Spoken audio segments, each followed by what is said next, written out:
Vous n'ignorez pas que cette activité d'aujourd'hui est une initiative de la collectivité de Ouakam, avec ses différents démembrements. Nous avons le président du conseil des Djambour, le saltigué en même temps, donc président Badoulaye Ndoye, président du conseil des Djambour, ça veut dire le conseil des notables, entre guillemets, c'est-à-dire les dignitaires même, les sages de la collectivité de Ouakam. La deuxième chambre est celle du conseil des frères. Dans la tradition, le conseil des frères vient assister le conseil des notables dans toutes les démarches administratives, financières, sociales et autres. Donc à ma droite, nous avons le président Blaise Diagne, qui est président du conseil des frères de Ouakam. Après, nous avons M. Amadou Tidjane Ndiaye, membre du conseil des notables, chargé des questions juridiques. À l'extrême droite, en chemise blanche, nous avons M. Abdoulaye Diagne, membre du conseil des notables, lui aussi chargé des questions juridiques. Après le président Badoulaye Ndoye, nous avons le capitaine Abdoul Karim Diop, membre du conseil des notables, secrétaire général du conseil, et qui vient d'être élevé au rang de commandeur de l'ordre national du Lion. À l'extrême gauche, nous avons M. Omar Ngala Diagne, coordonnateur des mouvements de jeunesse de la collectivité Lébou de Tank. Et quand nous disons Tank, comprenez qu'il s'agit de 3 villages que sont Ouakam, Ngor et Yoff. Et ici à Ouakam aussi, coordonnateur du collectif Tahaouten. On vient juste de m'annoncer l'arrivée du professeur Babacar Gueye, professeur agrégé de droit constitutionnel, vice-président du conseil des notables de la collectivité Lébou de Ouakam. Donc, après cette présentation, maintenant, nous allons définir le protocole de notre activité d'aujourd'hui. En premier lieu, nous lirons le communiqué de la collectivité de Ouakam. Après lecture du communiqué, nous donnerons la parole aux différents responsables des institutions, aux principaux responsables même, des institutions que sont celles du Conseil des notables, celles du Conseil des frères et celles du Conseil des jeunes, le mouvement Tahaouten. Donc, après lecture du texte liminaire, respectivement, le président Badoulaye, au nom du Conseil des notables de la collectivité de Lébou, prendra la parole. À sa suite, le président Blaise Diagne, président du Conseil des frères. Et enfin, M. Omar Ngala Diagne, coordonnateur du collectif Tahaouten de Ouakam. Maintenant, peut-être en fonction du déroulé de l'activité, l'ordre peut être inversé. Nous allons procéder à la lecture du communiqué de la collectivité de Lébou, qui sera faite par votre serviteur, Papa Abdoulaye Diagne, secrétaire général du Conseil des frères de la collectivité de Ouakam.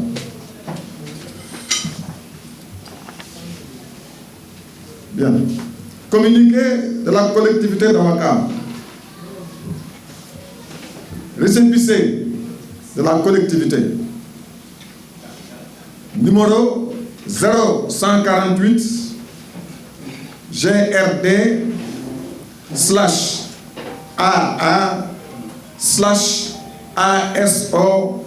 du 10 août 2011.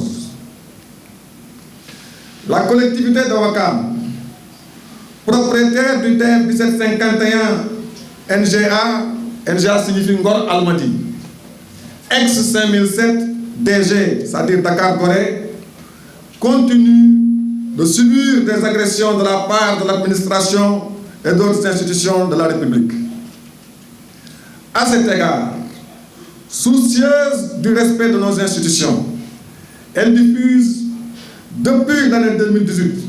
en cas de besoin, par presse écrite des communiqués à l'attention de l'administration et diverses institutions. Cependant, devant le manque de considération et l'intention ferme par ces dernières de s'approprier leur patrimoine, les populations de Ouakam disent non. À qui veut l'entendre? Autrement dit, leur conduite républicaine ne saurait indifféremment souffrir de ces agressions dont la dernière frise à la limite un mépris, voire une insulte, tant par sa légèreté que par la tortuosité des actes posés par les partis s'activant autour de la tentative de main levée de la prénotation grèvant le 1751 depuis le 3 juin 2020 en vertu de l'ordonnance numéro 352/2020. En effet, Ouakam a subi, en premier lieu, une première forfaiture à travers une datation en paiement actée le 7 juin 2018 au bénéfice de M. Issa Gassama,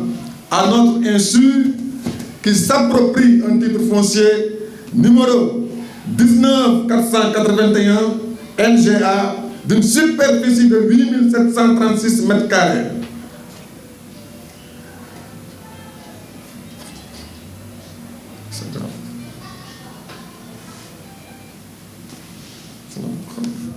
« 1751, patrimoine de Ouakam, pendant que ce dernier est grévé d'une indivision depuis son immatriculation. En deuxième lieu, une deuxième forfaiture à travers la signature le 29 avril 2020 à notre insu, suivi de sa notification le 8 avril 2021 à notre insu, d'un lotissement basé sur de faux actes, notamment la fausse déclaration de perte du TF 1751 et la fabrication d'une réunion fictive en date du 21 février 2019, ayant provoqué la levée de l'indivision le 6 mars 2019, toujours à notre insu. En troisième lieu, une tentative de main levée de la prénotation au niveau des référés, alors qu'un recours devant statuer sur le fond suit son cours au niveau de la Cour suprême. Cette tentative de main levée, disons cette dernière forfaiture, actée par le jugement du 18 mars 2024, ordonnant la main levée de l'inscription de la prénotation sur le TF 1751 ex-5007 DG, mérite une inscription dans la jurisprudence ou dans le Guinness des records pour être enseigné dans les écoles de droit. L'affaire est tellement grossière et grave qu'elle nécessite son affichage dans toutes les chaumières de la République. Raison pour laquelle nous sollicitons la presse pour sa large diffusion. Les partis s'activant autour de la tentative de main levée de la prénotation ont posé les actes suivants. 1. Octroi de droits réels de propriété à des personnes ne possédant pas de titre individuel sur le TF 1751 NGA. 2. Tentative de vente d'une parcelle sur la terre de 1751 à une personne juriste officiant au tribunal de grande instance hors classe de Dakar, pouvant influencer le verdict de la tentative de mainlevée de la prénotation. Signé la collectivité de Ouakam. Nous vous remercions de votre attention. Nous avons enregistré la présence parmi nous d'une forte délégation de la collectivité Lébou de Dakar. Cette délégation, elle est envoyée par le grand sérif de Dakar, Abdoulaye Makhtar Diop. Et à la tête de laquelle, pour cette délégation, il y a le saltigué Mamadou Mbeng de Tankara. Les 121 villages, d'autres diront 126 villages, sont représentés dans cette assemblée d'aujourd'hui. Et nous les remercions d'être venus assister à ce point de presse. Nous les remercions d'être venus nous témoigner de leur solidarité. Que Dieu vous guide, que Dieu vous bénisse. Donc, mesdames et messieurs, comme nous vous l'avions dit précédemment, après la lecture du texte liminaire, nous allons passer la parole aux différents responsables de la collectivité ici présente autour de cette table. Moi, xibaar bi nga xamante ne bii kuréel bi ñuy wax collectivité de Ouakam na leer nag dafa am ñaar, dafa am collectivité de Ouakam ak ñuy wax collectivité Lébou de Ouakam. ñooñu nag am ñu taxaw ci kaw yoon di leen jàppale te loolu yoon nanguwu ko. yoon mayewul benn yoon ñuy sanc kuréel fii ci Sénégal boo xamante ne gi kuréel gi lañ sa jublu mooy dajale ñoo xam ne dañ bokk aw xeet wala dañ bokk aw diine. loolu yoon mayew ko mais am nañu ci nekk am ñu leen di jàppale ñooñu la ñuy xeexal ñun nag collectivité de Ouakam nañ wax. bu ñu waxee collectivité de Ouakam boddewuñu kenn Ouakam dans toute sa globalité la ñu boole la ñu uuf parce que loolu lañu doon na suñuy maam ñoo oote tey jii pour waxtaan ak waa journalistes yi waa presse bi pour xamal leen ne day titre foncier boobu ngeen dégg ñu koy wax 1751 Ngor Almadi mu tuddoon bu njëkk 5007 ñun waa Ouakam ñoo ko moom sa jamono ba nga xamante ne bii ñu ngi koy utal këyit sa jamono 1948 mooy suuf soo xamante ne si dëkk bee ko moom waa Ouakam ko moom sa booba jamono bañ koy utal këyit ñu ngi ko tuddee collectivité de Ouakam. suuf soo mën a gis ci àdduna dafay am carte d'identité soo demee di demander dañ lay wax ne la suuf si titre foncier la diw moo ko moom fii la féete ci àdduna mooy 1751 ñu moom ko nag booboo léegi ñu seetlu ne am na ay nit ay woyu ay nit yu jubadi yoo xamante ne bés bu ne ñu ngi jóg dañu songo ci suuf si pour jëm see teg loxo jëm ko sàkkal pexe. ñooñu nag ñu am ñoo xamante ne ñi dañ ci lëkkoo ak ay nit yoo xamante ne yi ci banqaas yi nga xamante ne ñoo nekk ci Sénégal banqaas yi ne ci état bi dañu am ay nit yu leen ñu lëkkoo yoo xam ne ñoo leen di jàppale ci googu njubadi te ñun boobu ba tey saa su ne saa bu ko musee laaj ñu ngi wax di ko jàllale sur journaliste yi mu def ay communiqué di yëglu di pour ñu tasaareel ñu xibaar bi ne am na day ñoo xamante ne ñu ngi jóg bon service yi fi ne tañ na ñooy administration ñooy xool réewum Sénégal nan la war a doxe ci wàllu këyit ñu ngi leen di yëgal ne am na lu ñuy def loo xamante ñun ànduñu ci waaye lu ñu ci seetlu daal moo di ne saa su ne ñu ngi wax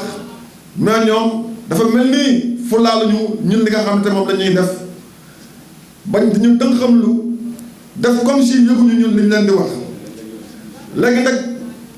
bi ñu seetloo loolu lépp ñun waa Ouakam dañ ne ak ku mu mën a doon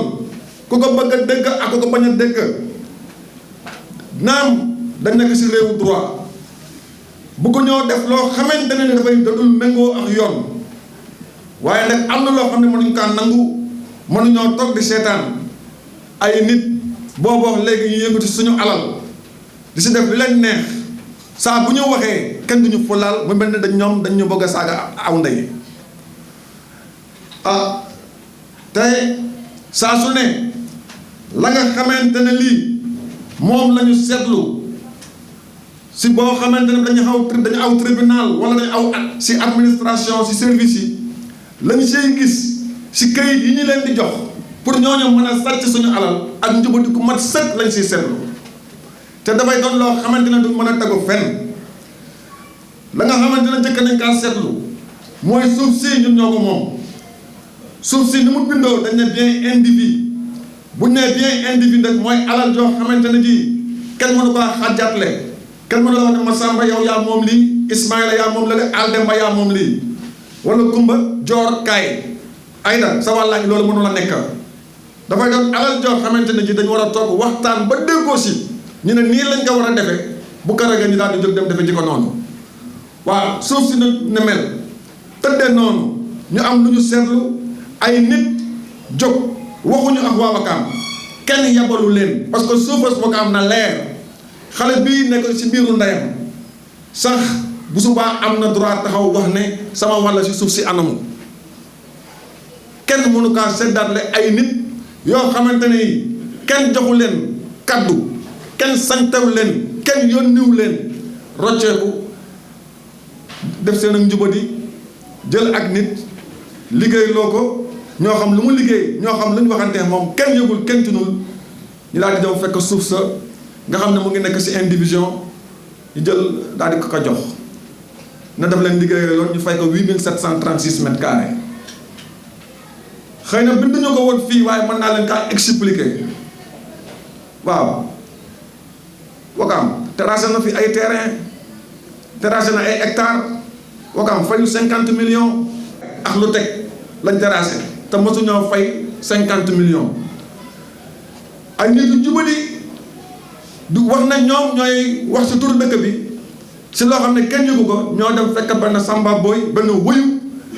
am nañu déggoo moom jox ko 8736 mètres carrés mais 8736 mètres carrés loolu ñu ngi ko duggee si li ñuy wax dation en paiement pour suñu mbokk yi nga xam ne dation en paiement dañu xamul mooy lan xëy na yoon daf ko am fu mu ko mayee waaye yoon fu mu ko mayee dafa wax ne boo amul xaalis nit su la liggéeyalee te yoruloo koppar yoo ko mën a jox nga fay ko si loo xamante ne day doon suuf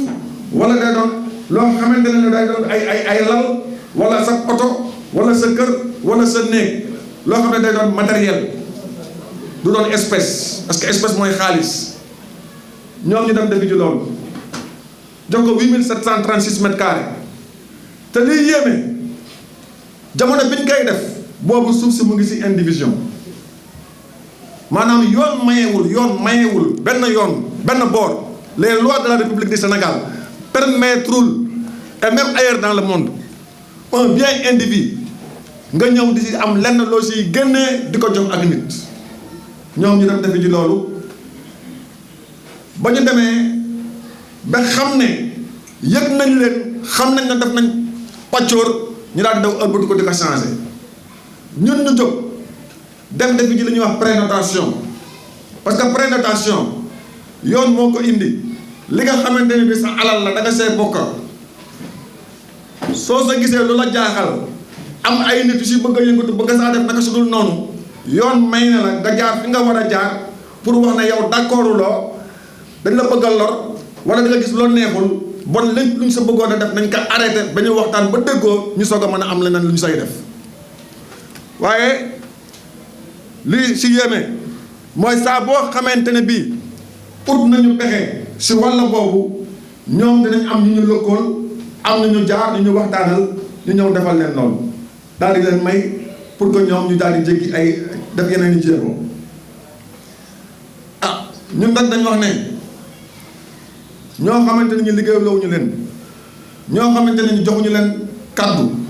joxuñu leen sañ-sañ yónniwuñu leen yabaluñu leen duñ leen nangu ñu ñuy lor ci suñu alal moo tax tey jii ñu bëgg a waxtaan ak Sénégal te ci kaw loolu nag ñu yaakaar leen si bu baax yéen journalistes yi parce que yéen a war a xarale xibaar yi fu mu yegg yéen a ko war a yeggal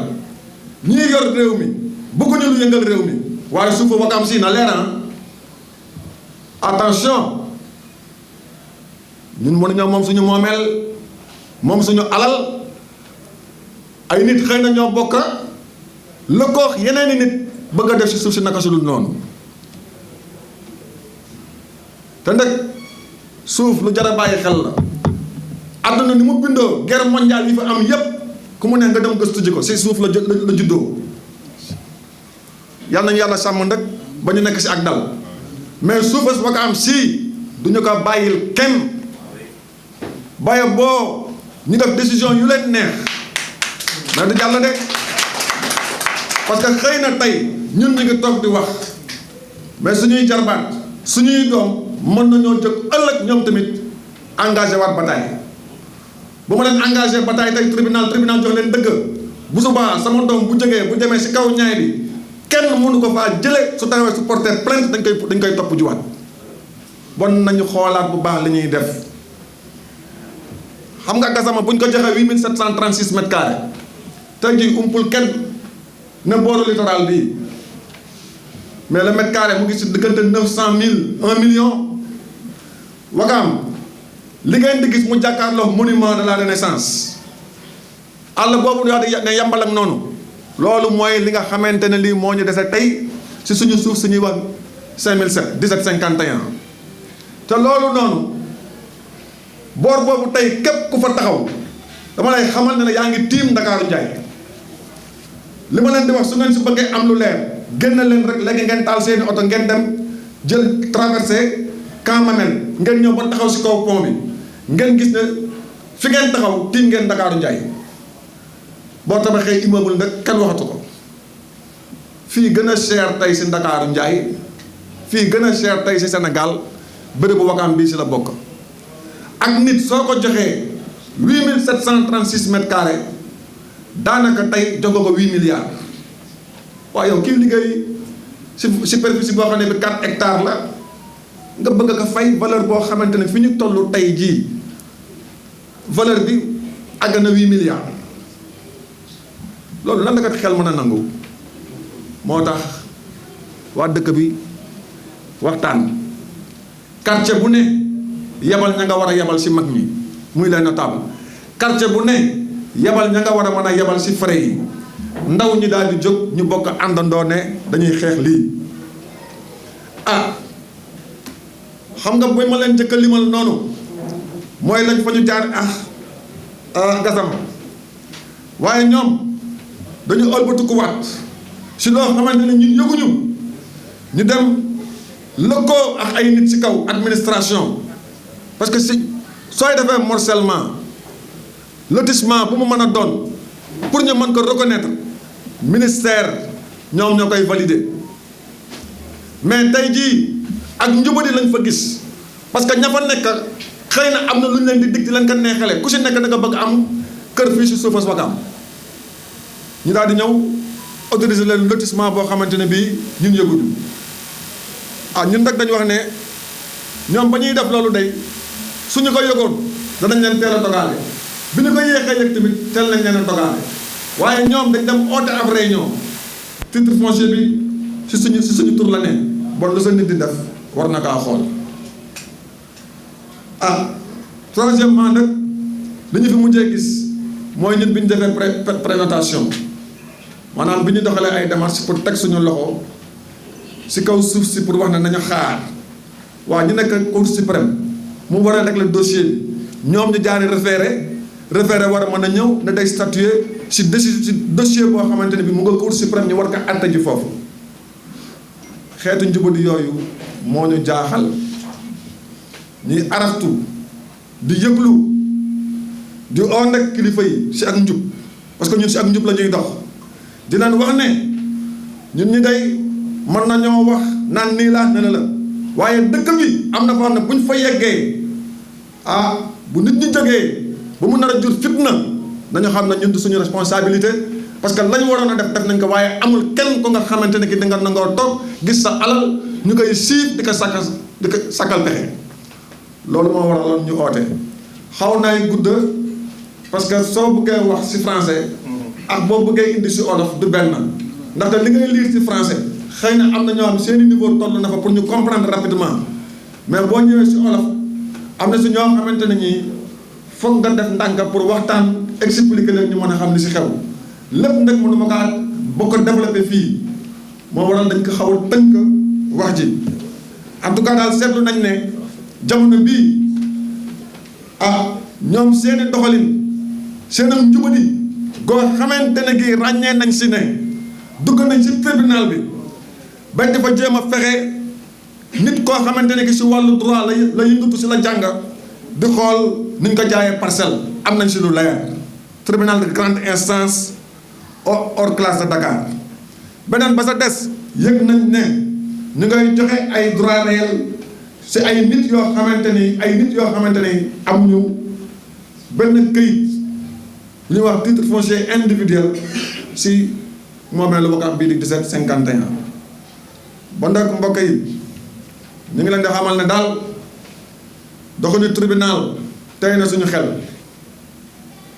doxalinu administration tey na suñu xel ñu nag duñu daw duñ dellu ginnaaw lii danañ ko défendre à tout prix